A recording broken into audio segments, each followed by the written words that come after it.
কি বলবো আপনার, আমি ভাই এই লাইনে 25 বছর, পেট্রোল পাম্পে আমি 25 বছর, কত দাম টাকা তেলের দাম বাড়ছে, কত ক্রাইসিস হচ্ছে, অনেক কিছু হয়েছে, কিন্তু এমন সিচুয়েশনে ভাই কখনো পড়ি নাই। 25 বছর লাইফে আমি এরকম সিচুয়েশনে পড়ি নাই যে এক ব্যক্তি একাধিকবার তেল নিবে, ঘুরে ঘুরে তেল নিতে আসবে। তারপরে আপনার ওই কি বলে যে আপনি শুনলে অবাক হবেন যে এইখানে যারা মনে করেন যে 100 টাকার তেল নিত আইসা বলতো ভাই 100 টাকা তেল দেন বা 50 টাকার তেল দেন, তারা আইসা বলে কি ট্যাঙ্ক ফুল করেন ভাই, বলে ট্যাঙ্ক ফুল করেন। অবাক হয়ে যায় ভাই, কি কয় এই ছেলে বলছে ট্যাঙ্ক ফুল করেন, সবাই এরকম ভাই আমাদের 500 দেন, 1000 টাকা দেন। হ্যাঁ 50 টাকা 100 টাকা তেল পড়তো, রিকোয়েস্ট করতো আমাদের কাছে, ভাই রিকোয়েস্ট করি ভাই 100 টাকা তেল দেন, পকেটে টাকা নাই, এই ছেলে এসে বলে ট্যাঙ্ক ফুল করেন। আমি অবাক হয়ে যাই, আমি অবাক হয়ে যাই যে কীভাবে সম্ভব।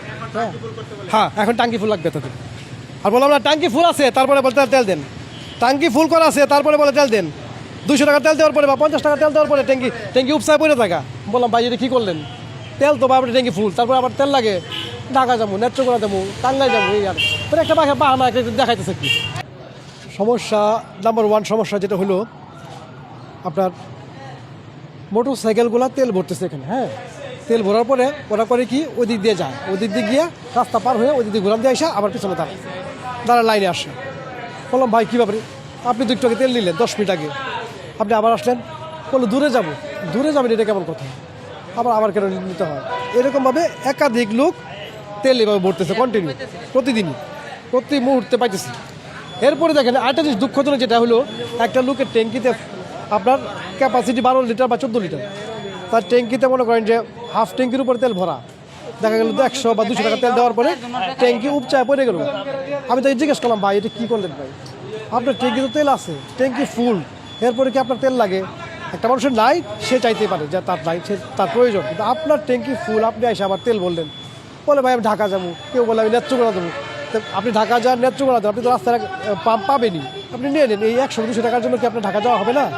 এটাও আপনাকে নিতে হবে, ভাই আমার লাগবে আমি নিব। এইভাবে অনেকেই নিতেছে। ম্যাক্সিমাম আপনি খেয়াল করবেন, ম্যাক্সিমাম গাড়িতে আপনি দেখবেন, আমি চ্যালেঞ্জ করে বললাম ওদের প্রত্যেকের ট্যাঙ্কিতে তেল আছে, তারপরে তারা তেল ভরবে। আর এরপরে ভরবে তো ভরবেই, একবারের জায়গায় দুইবার জায়গায় 3বার ভরতেছে। এই যে প্রবলেমটা, এখন আমি দেখলাম যে সকাল 8টার থেকে শুরু করছি, এখন বাজে বেলা প্রায় 2টার মতো, তার মানে 2টা না, প্রায় 2টার মতো বাজে, গাড়ি শেষ হয় না, গাড়ি তো শেষ হয়, মোটর সাইকেল শেষ হয় না। ভাই এটা কী করে, এটা কি সম্ভব? কয়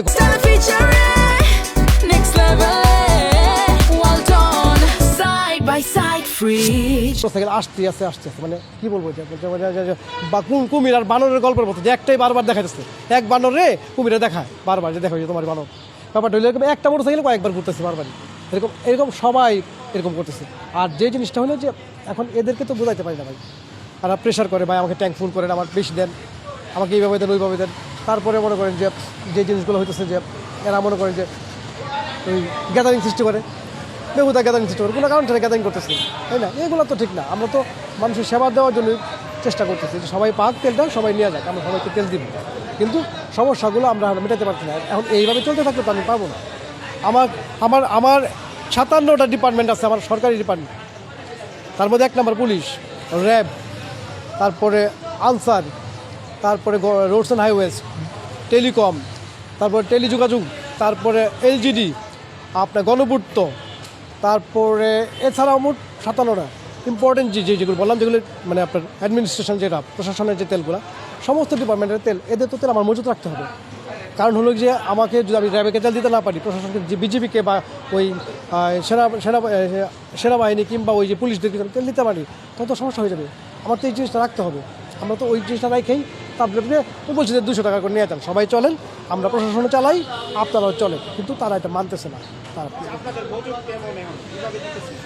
আমরা যে মজুত আছে, আমাদের মজুত খুবই সীমিত। আমাদের আজকে তেল আমরা পাই নাই, আজকে যে আমরা তেল পাওয়ার কথা অকটেন পেট্রোল, আমরা সেটা পাই নাই।